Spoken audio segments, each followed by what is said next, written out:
Hello guys, আশা করছি তোমরা খুব ভালো আছো। আমিও খুব ভালো আছি, সুস্থ আছি। তো হ্যাপি হোলি সকলকে জানাই, বড়দেরকে প্রণাম জানাই, ছোটদেরকে আন্তরিক ভালোবাসা, প্রীতি ও শুভেচ্ছা জানাচ্ছি। আর আমার বয়সী যারা আছো তাদেরকেও ভালোবাসা জানাচ্ছি। বাট হ্যাঁ, খুব সাবধানে হোলি খেলবে, ঠিক আছে?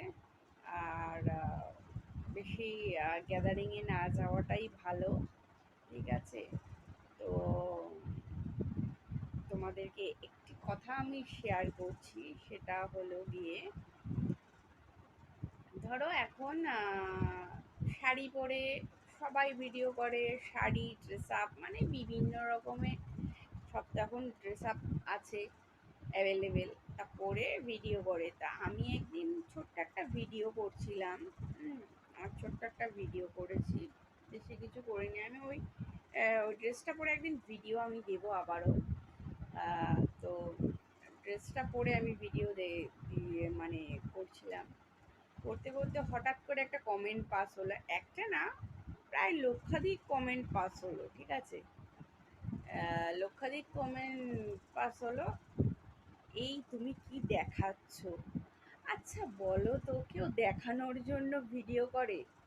এবার ধরো ডান্স করতে গেলে বুকের থেকে হয়তো শাড়িটা সরে গেল, হ্যাঁ, বা ধরো উম, এমন এখন ড্রেস আপ বেরিয়েছে, সেই ড্রেসগুলো ধরো পরছি।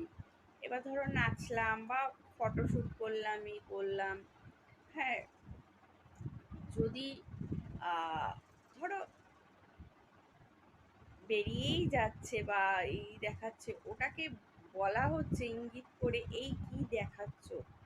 আচ্ছা বলো তো, তোমরা কি দেখানোর থাকে? ভিডিও করতে গেলে কি দেখানোর থাকে, তাই না? এগুলো হাই সোসাইটি, হাই কোয়ালিটিতে যাও, এগুলো কিন্তু কোনো ম্যাটার করে না। তাই আমার কাছেও সেটা ম্যাটার করে না, ঠিক আছে? আমি সেখান থেকেই আমি বলছি কথাটা।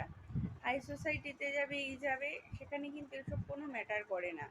এই কি সরে যাচ্ছে, কি গেল না গেল, এগুলো কিন্তু কোনো কথাই নয়। আমি ভাবছি যে ছেলে বলো মেয়েই বলো, এই কমেন্টের কি কোনো কি উচিত ছিল বলা? তোমরা তো কত কি ন্যাকামো করে ভিডিও করো, সেখানে তো আমি কোনো উত্তর দিতে চাই না। কি বলো গাইস, তোমরাই বলো এবার।